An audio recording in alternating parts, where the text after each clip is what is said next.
So my Psych and film project is going to be over the movie Everything Everywhere All at Once.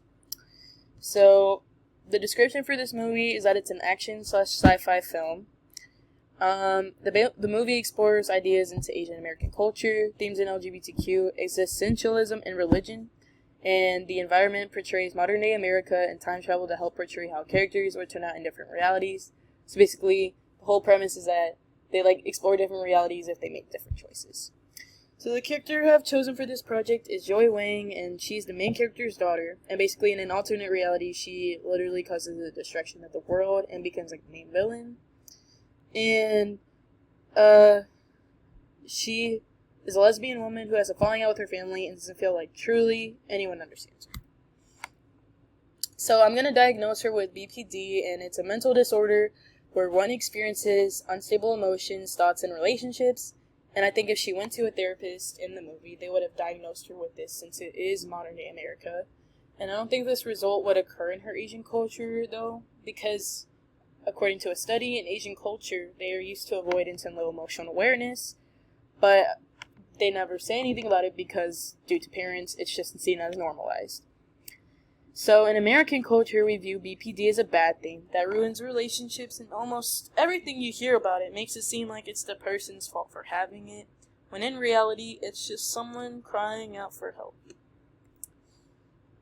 So the evidence I have is that mainly it's mood swings and unstable relationships, and we can first see the mood swings when they talk about her grandma coming over and how she has to hide her girlfriend. And then she basically storms off and gets mad. And then she continuously keeps fighting with her mom, which causes unstable relationships. And in one of the end scenes, you can see that Joy and her mom talk about how they've both been feeling how her mom doesn't want to let her grow up, and how Joy doesn't even think anything matters anymore. So, according to the DSM, in order to meet criteria for BPD, you need to have chronic feelings of emptiness and a pattern of unstable relationships. Joy meets both of these, but she doesn't necessarily show suicidal behavior. And according to a study, a bunch of people with BPD show similar signs in they don't like letting people get too close to them, and that they resent when their partner spends too much time away. So, for her treatment, I'm going to recommend transference-focused psychotherapy. Basically, this therapy is specific for people with BPD and focuses on certain problems of BPD, like unstable relationships would be one of her main ones.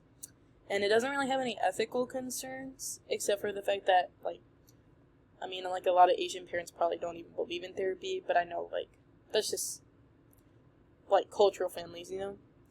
So, according to a study about this treatment with people with BPD, they talk about a year after and basically the changes, and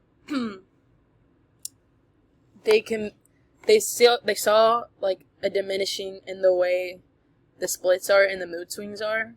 So I think that would really help.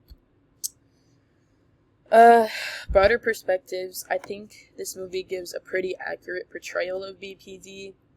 And, basically, I kind of done my research about this, but, it seems like a lot of the things she does are pretty realistic to someone who would actually have it, and I really think the, unstable relationship with her mom gives, a great example of where things could go wrong and stuff like that.